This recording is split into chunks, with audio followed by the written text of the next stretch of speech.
L'été dernier, plusieurs départements, dont la Gironde, ont souffert de dramatiques feux de forêt.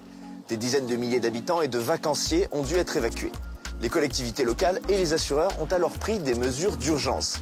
Mais quelle est alors la démarche à suivre pour être indemnisé dans cette situation? L'Union des CTRCE ALPC en Nouvelle-Aquitaine et la Banque de France nous l'expliquent.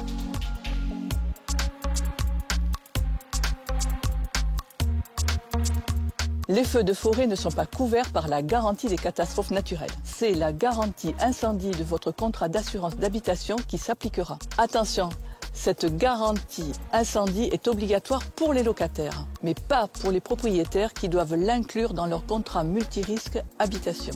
Vous avez 5 jours ouvrés pour informer votre assureur par écrit, de préférence par lettre recommandée. Précisez les causes de l'incendie, l'étendue des dégâts et faites si possible une première estimation du préjudice. Une fois le dossier ouvert auprès de votre assureur, faites un descriptif détaillé des dommages. Collectez les preuves d'achat ou d'existence des objets brûlés, prenez des photos des dégâts et faites établir sans attendre des devis de remise en état. Attention, notez que la garantie incendie couvre rarement les éléments extérieurs. Votre jardin, vos dépendances, votre piscine nécessitent une option de garantie spécifique. Votre assureur désignera ensuite un expert d'incendie pour constater et évaluer les dégâts. Vous pouvez aussi faire appel à un expert d'assuré qui défendra exclusivement vos intérêts. Un procès-verbal d'expertise validera le compromis des 2 experts sur le montant des dommages. Retenez que le montant d'indemnisation ne peut pas être supérieur au plafond de garantie de votre contrat d'assurance. Il faudra en déduire le montant de la franchise et une éventuelle décote de la vétusté.